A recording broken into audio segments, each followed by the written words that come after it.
Kahit panaginip, tinatayaan ng mga Pilipino. At dahil mainit ang huweteng pati ibang illegal numbers game, tinutugis na rin. Sa Negros, hindi weteng ang uso, kundi daily double. At kahit matindi ang kampanya laban dito, tuloy ang ligaya ng mga tumataya. Bakit kaya hindi masugpo ang sugal na ito?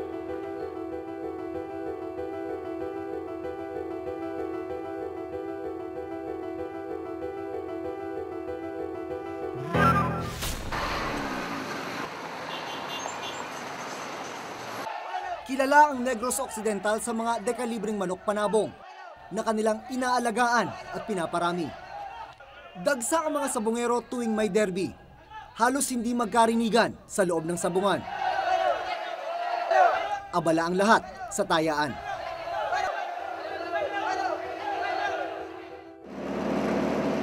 Bukod sa sabong, may isa pang sugal dito na kinalolokohan.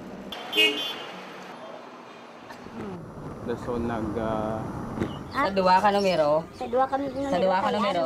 Pero di tulad sa ruweda ng sabungan, nalantaran ng tayaan. Sekreto itong ginagawa. Illegal kasi. Ang ko ng bildos. Bildos, oh. Pero kung maikis, 400. Ang daily double, dekada 60 pa raw nang magsimula. Sa Bacolod City, ang kabisera ng Negros Occidental. Nakilala namin si Lola Vicenta, 72 taong gulang. Koridor ng daily double ang trabaho niya, bukod sa paglalabada. Koridor ang tawag sa mga taong tumatanggap ng mga taya. 35 years old daw siya nung magsimulang magpataya. Dahil sa 20% komisyon na nakukuha sa daily double, naitaguyod niya ang pag-aaral ng 5 anak. Dahil alam ko namang masama yan eh. Kaya nga, nag-aaral ko sila. Dahil pag malaki na sila, gusto ko silang makakita ng mabuting trabaho. Ayaw sila mag-koridor? Ayaw nila yan. Sa halos 40 taon niyang pagiging koridor, ni minsan, hindi pa siya nahuhuli. Ruleta ang ginagamit sa daily double para malaman kung anong kombinasyon ang mananalo. Halos walang pinag-iba ang daily double sa weteng. 3 beses din ito binobola sa isang araw. Ang pwedeng tayaan ay mula number 1 hanggang 37. Pero kung sa weteng ay 2 numero ang winning combination, sa daily double, 3. Ang piso sa weteng, mananalo ng 800 pesos. Sa daily double, 600 pesos. Iba-iba pang sistema ang pananalo. Sa daily double, unang tatanggap ng taya ang koridor. Pagkatapos, kukunin ito sa kanya ng mayor koridor, ang pinuno ng mga koridor. Pagkatapos, ibibigay ito sa coordinator o taga-ipon ng taya mula sa isang area. Saka ipapasa sa bangka o financier. Iba-iba ang gimmick sa daily double. Natsyempohan namin si Lita. Hindi niya tunay na pangalan na tumatanggap ng taya. Imbis na pera ang premyo, grocery items ang mapapanalunan. First ball ang tawag dito. Isang numero lang ang tinatayaan. Kapag sumakto sa unang numerong lumabas sa daily double, sayo na ang grocery items na nagkakahalaga ng mahigit 200. Ayon kay Lita, nakakakain ng pamilya niya dahil sa pagiging koridor niya. Mas mabot ko sa gigaw ng dubol ka ba nga?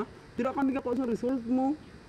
Ang dubol amon sa first ball. Tira ka mo nagkuha sa pagkaon. Sa pagkaon namon. At kahit pa matindi ang hulihan sa mga tulad niya, hindi pa rin daw ito matitigil. Lalo na't may mga pulis na sinasabing kasabwat. Kami bang kapitalista sang policeman? Si Mang Pio, coordinator o taga-kolekta ng mga taya mula sa mga koridor. 5 hanggang 8,000 piso kada araw ang kinikita noon ni Mang Pio sa pagiging coordinator. Siyempre, malakas ang kita eh. Gabi-gabi, inuman pa. Kahit sino may birthday, nagabigay ako tag 3,000, 2,000. Pero nagbago ang ikot ng buhay ni Mang Pio nang magkahigpitan sa daily double sa kanilang lugar. Resulta ito ng weteng scandal sa Maynila. Tumigil siya sa pagiging coordinator. Napilitang ibenta ang mga nabiling gamit para makaraos sa pang-araw-araw na pangangailangan. Pero kwento ni Mang Pio, iba na ang kalakaran ngayon sa daily double. Kalimitan, wala ng bola. Sa ngayon, sinasalita na lang ng bankero. Ang nagataya dyan, wala nang pag-asa, mamanalo. So sa madaling salita, moro-moro lang yung bulahan. Muro na. Ang hindi lang daw nagbago ay ang sistema ng lagayan. Ang pulis, bawat drone ng dilidubol, bawat bula, 300. Kung malaki-laki, 500. Per head? Per head. Yun ang ginagawa ng bangkiro para walang bulilyas. Pero hindi lahat nasisilaw sa pera. Sa Silay City, Negros Occidental, naging laman ng balita si PO3 Dante Victor Escorpion dahil tinanggihan niya ang 15,000 na suhol ng isang gambling lord. Kapalit sana ng pera, paglaya at hindi pagsasampa ng kaso sa mga nahuli niyang tauhan. Yun rin namin, yung bahay ni Sylvia Goles. Tapos nakuha namin lahat ng mga nagbobola sila doon, roletas, mga radyo nila, mga cellphone, mga talisyet, result, tapos mga cash na mga aabot ng 18,000 pesos. Tuloy-tuloy ang kanyang krusada laban sa iligal na sugal. Pero mga ordinaryong koridor lang ang kadalasang nahuhuli. Isa na rito si Mang Simon. Ayon sa kanya, kapit patalim na siya para kahit papano'y kumita. Kaya hindi bilang di na pagtukot nga barigya ko to. Kaya mo nagpulo pa kuha na gamay nga taya gamay.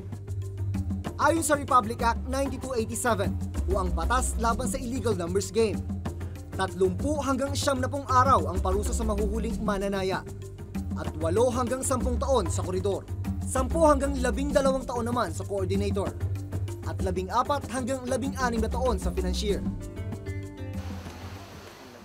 Aminado ang lokal na pamahalaan ng Negros Occidental na may ilang pulis na pinagdududahang sangkot sa Daily Double. My suspicion is that, you know, they are the ones who knows who are these operators. So I think they should go after the operators. Until such time that there are people who patronize this, even if huli kami ng huli, then we cannot really say na, that we are 100% gambling free. If you crack down on one form of illegal gambling, people will find other means to engage in illegal gambling.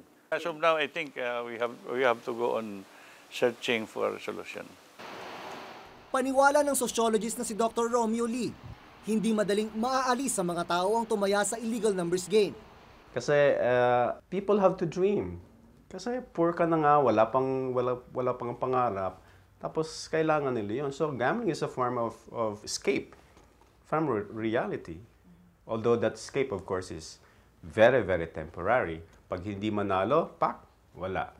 So next time naman mag-bet, tataas na naman yung kanilang pangarap. 32. Sa pagsusugal, madalang pa sa patak ng ulan ang yumayaman sa pagtaya. Laging bangka ang panalo. Kung ito ang aasahan para makaahon sa hirap, malabong kinabukasan ang kahihinatnan. Ako si Jun Veneracion at ito ang nakatala sa aking Reporter's Notebook.